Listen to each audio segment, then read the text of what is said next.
National Dastak आप देख रहे हैं, मैं हूं आपके साथ अबरारुल हक रहमानी। उत्तर प्रदेश शासन ने एक आदेश जारी किया है और इस आदेश को लेकर राजनीतिक बवाल जो है वो बढ़ता चला जा रहा है।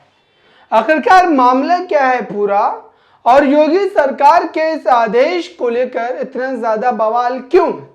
दरअसल कांवड़ यात्रा शुरू होने वाली है 22 जुलाई से, लेकिन उससे पहले योगी सरकार ने एक आदेश लाकर एक नई बहस जो है छेड़ दी है। और इस आदेश का मंशा मकसद क्या है, इसको भी विस्तार से समझेंगे। इसको लेकर असदुद्दीन ओवैसी और वो तमाम मुस्लिम संगठन क्या कह रहे हैं, मुस्लिम चेहरे जो हैं वो क्या कह रहे हैं, ये भी हम जानने की कोशिश करेंगे। आइए खबर को विस्तार से समझते हैं। कांवड़ यात्रा 2024 शुरू होते ही उत्तर प्रदेश में नया नियम जारी किया गया है। जहां जहां से भी कांवड़ यात्रा गुजरेगी वहां के दुकानदारों और ठेले वालों को अपना नाम लिखकर टांगना होगा। ऐसा इसलिए ताकि कांवड़ियों को किसी भी तरह का कंफ्यूजन ना हो। अब ये कंफ्यूजन क्या है, ये एक बड़ा प्रश्न है। क्या जानबूझ करके एक समाज को, एक वर्ग को लगातार मेन स्ट्रीम धारा से काट करके रखने की कोशिश की जा रही है? और ये अब तक तो एक इंडिविजुअल व्यक्ति के द्वारा किया जा रहा था, लेकिन अब ये मामला सरकारी स्तर पर भी होना शुरू हो गया है। 22 जुलाई से शुरू होने जा रही कांवड़ यात्रा को लेकर सरकार की तरफ से ये जो फरमान जारी हुआ है, इसके मुताबिक अब कांवड़ यात्रा के रास्ते में आने वाले हर खाने पीने वाले दुकान या ठेले के मालिक को दुकान के बाहर ठेले पर अपना बोर्ड पर नाम लिखकर टांगना होगा, ताकि किसी भी कांवड़ियों को कोई कंफ्यूजन ना हो। आदेश जारी कर कहा गया है कि यह फैसला कांवड़ियों को किसी भी प्रकार के कंफ्यूजन से बचने के लिए किया गया है, ताकि किसी प्रकार का आरोप प्रत्यारोप का दौर शुरू ना हो और कानून व्यवस्था बनी रहे। इस निर्देश का सब स्वेच्छा से पालन करेंगे। अब सोचिए कि किसी ठेले पर बेच रहे सामान को खरीदने से किस तरीके की कानून व्यवस्था पैदा होती है, और साथ ही यह भी सवाल कि कंफ्यूजन किस तरीके का है। क्या एक मुस्लिम व्यक्ति अगर अपने ठेले पर सब्जियों को बेच रहा है, अपनी दुकान में कुछ सामान को बेच रहा है, अगर उससे कांवड़िया कोई सामान ले लेते हैं तो इससे कंफ्यूजन क्या है?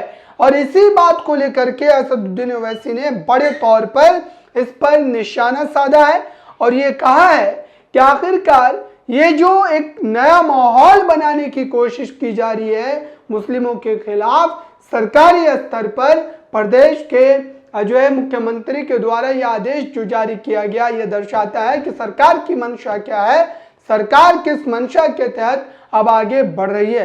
असदुद्दीन ओवैसी ने ट्वीट कर पोस्ट लिखा है, उत्तर प्रदेश पुलिस के आदेश के अनुसार अब हर खाने वाली दुकान या ठेले के मालिक को अपना नाम बोर्ड पर लगाना होगा, ताकि कोई कांवड़िया गलती से मुसलमान की दुकान से कुछ न खरीद ले। इसे दक्षिण अफ्रीका में अपार्थाइड कहा जाता था और हिटलर के जर्मनी में इसका नाम जुडेन बॉयकॉट था। तो इस तरीके से वो ये बता रहे हैं कि जो हिटलर के समय पर जुडिश के साथ किया गया था, ठीक वही स्थिति अब यहाँ पर जो है अपनाती हुई नजर आ रही है। और साथ ही इसको लेकर के अशरफ हुसैन नामी एक व्यक्ति ने भी पोस्ट लिखा है, दिल्ली से हरिद्वार के बीच कांवड़ यात्रा मार्ग पर पड़ने वाले होटल, ढाबा और रेहड़ी संचालकों ने अपने नाम के बोर्ड लगाने शुरू कर दिए हैं। शुरुआत मुजफ्फरनगर से हो गई है। दरअसल जो है स्वामी यशवीर महाराज ने कहा था कि बड़ी संख्या में मुस्लिम लोग अपनी पहचान छिपाकर हिंदू नाम से होटल, ढाबे चला रहे हैं। मुजफ्फरनगर के एसएसपी ने कहा, होटल ढाबा संचालकों को निर्देश दिए हैं कि वो अपने ओरिजिनल नाम बोर्ड पर लिखें, ताकि किसी को कोई कंफ्यूजन ना हो। कांवड़िया कहीं से भी सामान खरीद सकते हैं।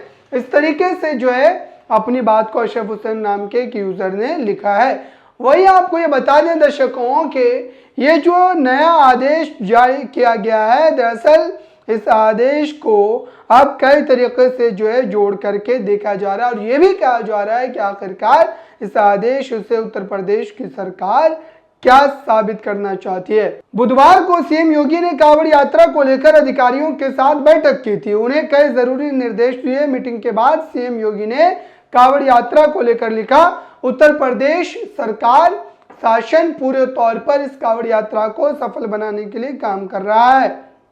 उत्तराखंड में भी ठीक इस तरीके के ही नियम लागू किए गए हैं। वहां पर भी धामी सरकार ने ये आदेश जारी कर दिया है और कहा है कि जो भी विक्रेता अपने सामान को बेच रहे हैं वो अपने नाम का बोर्ड जो है वो जरूर लगाए दुकान पर। और सरकार इसको लेकर के जो एक तरीके से एक बात जो सामने रख रही है और ये कह रही है कि किसी भी तरीके का कंफ्यूजन ना हो। दरअसल ये कंफ्यूजन ये है कि देखिए दिल्ली में या इस जैसे जो आसपास के अगर तमाम प्रदेशों की बात करें तो वहां पर भी पहले से ही बजरंग दल और उस जैसे संगठनों के द्वारा जो ठेला पर सामान बेचने वाले विक्रेता हैं उनको कहीं ना कहीं इस तरीके की पहचान एक दी जाती थी, चाहे वो भगवा गमछे के रूप में हो या फिर अन्य और भी कोई पहचान हो। दरअसल उससे ये इंडिकेट करने की कोशिश की जा रही थी कि जो मुस्लिम बेचने वाले लोग होते हैं उनसे आप ना खरीदें और जो हिंदू है उनसे आप खरीदें। तो समाज में इस तरीके के भेदभाव को उत्पन्न करना, पैदा करना, ये कहाँ तक दुरुस्त है। और क्या भारतीय जनता पार्टी या आप कहें कि बीजेपी से जुड़े वो तमाम संगठन इस तरीके का काम इसलिए कर रहे हैं ताकि आने वाले विधानसभा चुनाव में उत्तर प्रदेश में उन्हें एक बड़ी जीत मिल सके, चूंकि लोकसभा चुनाव में उन्हें बड़े हार का सामना करना पड़ा, भले ही सरकार उनकी बन गई है। वसीम अकरम त्यागी ने एक पोस्ट लिखा है और जिसमें उन्होंने कहा है कि भाजपा नेता शुभेंदु अधिकारी का कहना है कि सबका साथ सबका विकास बंद करो, जो हमारे साथ हम उनके साथ।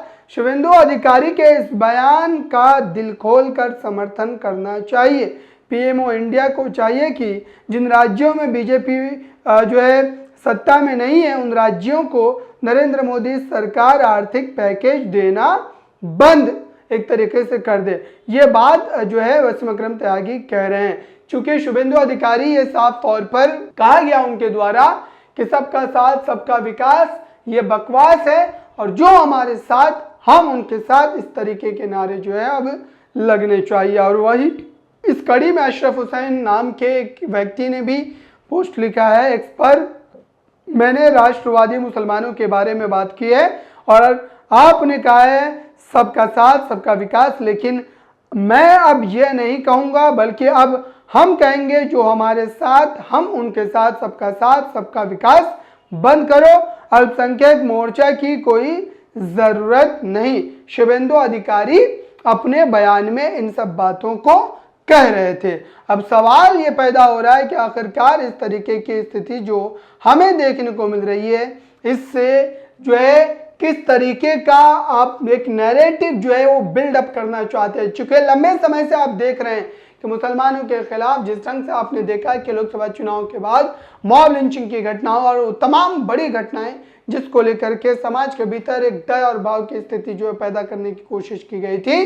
दरअसल उसके बाद अब कांवड़ यात्रा को लेकर के जो कि 22 जुलाई से शुरू होने वाली है, दरअसल उस यात्रा को लेकर के भी अब सरकार का यह आदेश, ये फरमान साफ तौर पर यह बताता है कि सरकार एक समुदाय के खिलाफ एक समुदाय को भड़काना चाहती है और कहीं ना कहीं इसको लेकर के राजनीतिक लाभ जो वो उठाना चाहती है। लेकिन अब इसको लेकर के देखने वाली बात ये होगी कि आखिरकार ये जो आदेश जारी किया गया है और इसको लेकर के तर्क जो दिए जा रहे हैं कि ये कांवड़ जो है यात्रा में जाने वाले लोगों के कंफ्यूजन से बचने के लिए किया जा रहा है।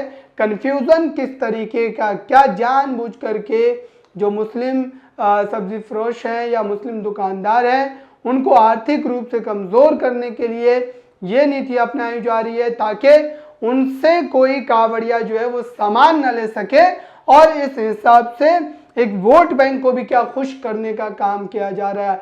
ये तमाम बड़े सवाल जो है ये जहन में इस वक्त आते हैं, लेकिन अभी भी ये देखना होगा कि आखिरकार ये जो विरोध के सुर अब निकलने शुरू हुए हैं मुस्लिम समुदाय के भीतर से, क्या इसको देखते हुए या फिर अन्य चेहरा जो इसका विरोध कर रहे हैं, क्या इसको लेकर के सरकार अपने आदेश को, अपने फरमान को वापस लेगी या ये चलता रहेगा। हालांकि इसको लेकर के अब तक कोई बड़ी अपडेट नहीं आई है वापस से इससे जुड़ी हुई, लेकिन अब इस आदेश के जारी करने के बाद एक नई बहस, एक नई चर्चा शुरू हो गई है कि आखिरकार सरकार ने ये जो आदेश दे दिया है कि सब्जी वाले अपने नेम प्लेट लगाएं, क्या इससे मुस्लिमों को साफ तौर पर टारगेट करने की कोशिश है और उनको आर्थिक तौर पर नुकसान पहुंचाने का पूरे तौर पर यहाँ पर जो है भाजपा ने जिम्मा एक तरीके से उठा रखा है और वो उसी रणनीति के तहत लगातार जो है आगे बढ़ रहे हैं। इस पूरी बातचीत पर आपकी राय क्या है, आप क्या सोचते हैं, कमेंट बॉक्स में जरूर बताइएगा। नेशनल दस्तक की आपसे गुजारिश है कि अगर इसको बचाना चाहते हैं तो नेशनल दस्तक को सब्सक्राइब करने के लिए रेड कलर के सब्सक्राइब बटन को दबाएं, फिर बेल आइकन की घंटी दबाएं। नेशनल दस्तक को बचाने के लिए बहुत जरूरी है कि हर खबर को शेयर करें, लाइक करें, कमेंट जरूर करें।